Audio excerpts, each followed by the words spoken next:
हज का दूसरा दिन।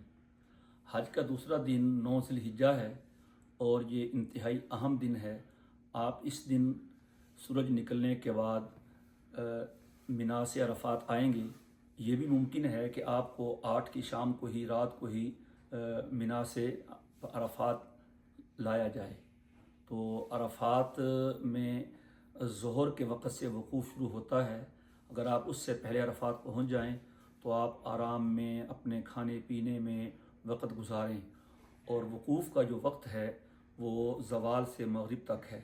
अगर किसी का ये वक्त लेट हो जाए तो आने वाली रात में वो किसी भी वक्त सुबह सादिक से पहले पहले अरफात के मैदान में पहुंच जाए तो उसका भी ये रुकन अदा हो जाता है और उसका भी हज अदा हो जाता है।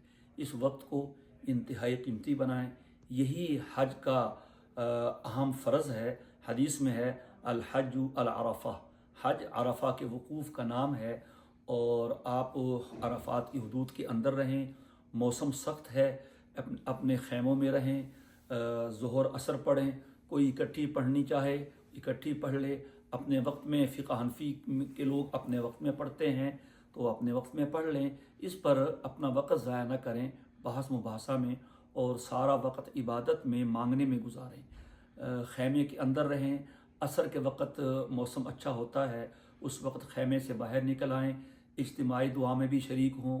अपने तौर पर भी दुआ करें, खड़े होकर दुआ करें। धूप काबिल बर्दाश्त हो, धूप में जाके दुआ करें, बैठ के दुआ करें, रो रो के दुआ करें और दुआ कर कर के रोएं।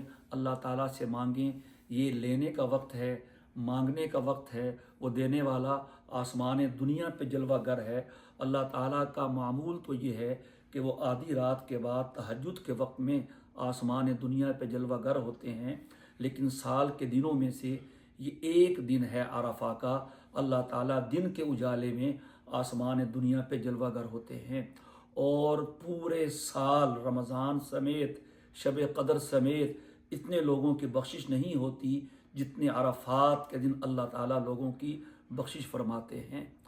और शैतान जो है वो अपने सर पे खाक डालता हुआ भाग जाता है कि मैंने लोगों से कितने गुनाह करवाए और अल्लाह ने वक़ूफ़ अरफा की बरकत से बख्श दिए। तो लिहाजा दुआ में ये वक्त गुजारें और मगरिब तक यहाँ रहें। मगरिब पढ़े बग़ैर जब मगरिब का वक्त हो जाए तो यहाँ से रवाना हो जाएं और आपने फिर मुज़दलिफ़ा चले जाना है।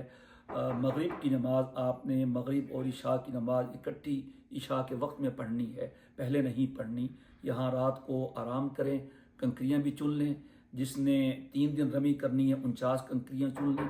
जिसने 4 दिन करनी है 70 कंकरियाँ कुछ ज़ायद चुन लें और सुबह जल्दी उठ के नमाज़ पढ़ें और वक़ूफ़ करें।